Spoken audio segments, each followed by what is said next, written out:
Hello दोस्तों, मैं आज आपको एक कहानी सुनाने जा रही हूँ। कल्याणपुर नामक नगर में एक राजा रहता था। उसके 7 बेटे थे। सातों बेटे बहुत ही होनहार, गुणवान और तेजस्वी थे। सातों बेटे जब बड़े हो गए तो राजा ने सोचा कि मैं अपने सातों बेटों का शादी करवा देता हूँ। 6 बेटों का शादी तो बहुत अच्छे घर में हो गया, लेकिन जो राजा का छोटा बेटा था उसने खुद से ही एक गरीब लड़की के साथ शादी की। शादी के बाद जब राजा की 6 जो बहुएं थी वो बहुत बड़े घर से थी और वो सब अपने ससुराल अपने मायके जाती तो बहुत सारा धन दहेज लेकर आती थी। तो छोटी बहू देखती थी और उसे भी बहुत लगता था, उसे बहुत दुख होता था कि काश मेरे भी माँ पापा होते, इतने बड़े होते तो मैं भी अपने मायके जाती, मैं भी धन संपत्ति लेकर आती तो मेरा भी मान सम्मान होता।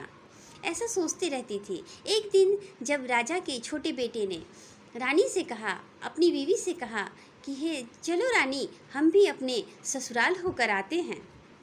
ऐसा कहकर राजा के छोटे बहू और बेटे दोनों निकल गए और चलते चलते एक जंगल में पहुँचे। तो राजा के छोटे बेटे ने कहा कि तुम थक गई होगी, थोड़ा रुक जाओ, इस पेड़ के नीचे, पेड़ के छांव में थोड़ा सा विश्राम कर लो, पानी शरबत पी लो, उसके बाद हम आगे चलते हैं। रानी भी आश्चर्य में थी कि पता नहीं मुझे कहाँ लेकर जा रहे हैं, मेरा तो कोई मायके है नहीं, फिर मुझे कहाँ लिए जा रहे हैं। ये सोच सोच के उसका माथा फटा जा रहा था।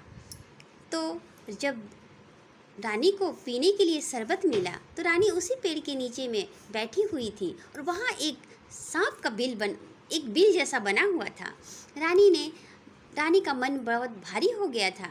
उसने शरबत को नहीं पिया और उस पेड़ में जो बिल बना हुआ था उस पेड़ में अपने शरबत को डाल दिया। तभी उस पेड़ में एक नाग और नागिन का जोड़ा रहता था।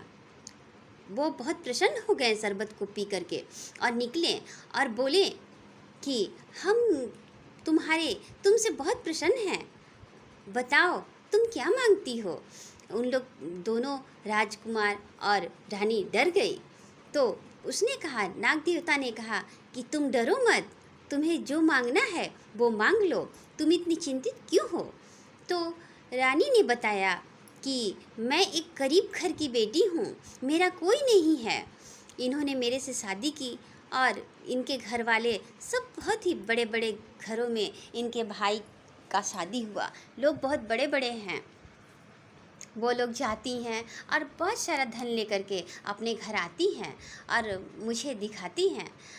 तो नाग और नागिन ने कहा कि आज से मैं तुम्हारा माँ और बाप, हम दोनों तुम्हारे माँ और बाप हैं और हमारा घर तुम्हारा मायके है। तो उस तरह से दोनों को लेकर के नाग और नागिन अपने बिल में चले गए और ले जाने के बाद जब अंदर पहुँचे, दोनों राजा के छोटे बहू और बेटे जब बिल के अंदर गए तो उन्हें बहुत बड़ा महल मिला। तो नागिन ने कहा कि देखो बेटा, तुम पूरे महल में घूमना, लेकिन एक कोठरी है जिसमें एक कलश रखा हुआ है, घड़ा रखा हुआ है, उसमें तुम नहीं जाना। रानी सोची कि आखिर उसमें ऐसा क्या बात है कि नागरानी मुझे वहाँ जाने से मना कर रही है। उसको दिमाग में बहुत सारे प्रश्न घूमने लगे। वो बहुत सारा सोचने लगी बात कि पता नहीं उस घड़ा में क्या है, इतना सोना चांदी हीरा जवाहरात सब तो ऐसे ही पड़े हुए हैं, फिर उस कलश को छूने के लिए नागरानी क्यों मना कर रही है। तो ऐसे ही एक दिन उसके मन में विचार आई और रानी उस रूम में घुस गई जिसमें वो घड़ा रखा हुआ था।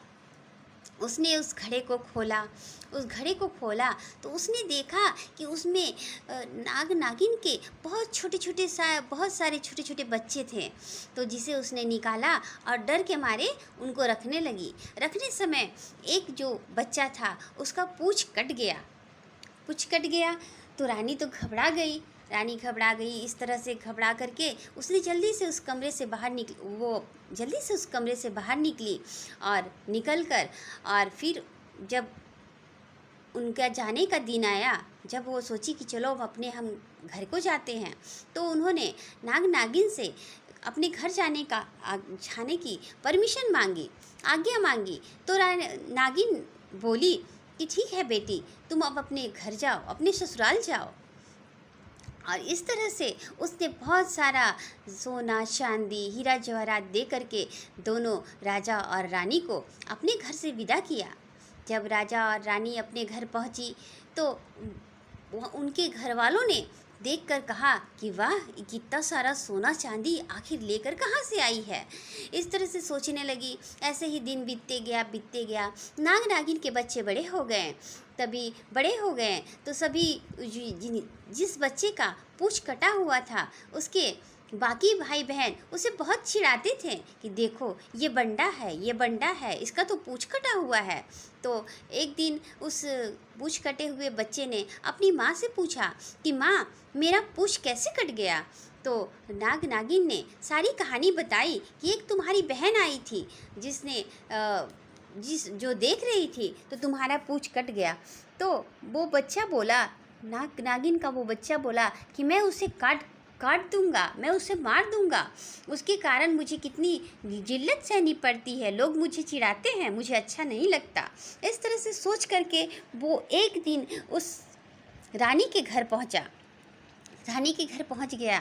तो उसके रूम में जब जाता है तो वो क्या देखता है, रानी बैठी हुई थी बेड पे। रानी और राजा दोनों बैठे हुए थे। तो वो वहाँ पहुँच जाता है और पलंग के नीचे बैठा रहता है। तो रानी कहती है कि नाग बढ़े, नागिन बढ़े और उसके पीछे मेरा बंडा भैया बढ़े।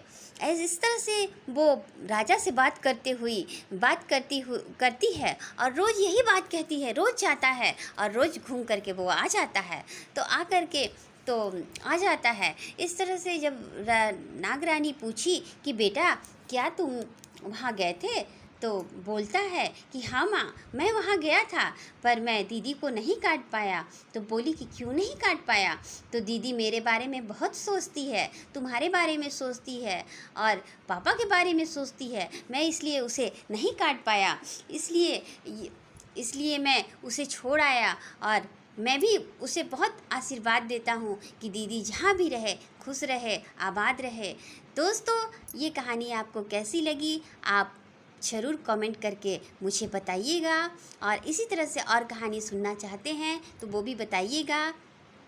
और इसी के साथ आज का वीडियो संपन्न करती हूँ। Tata, bye bye.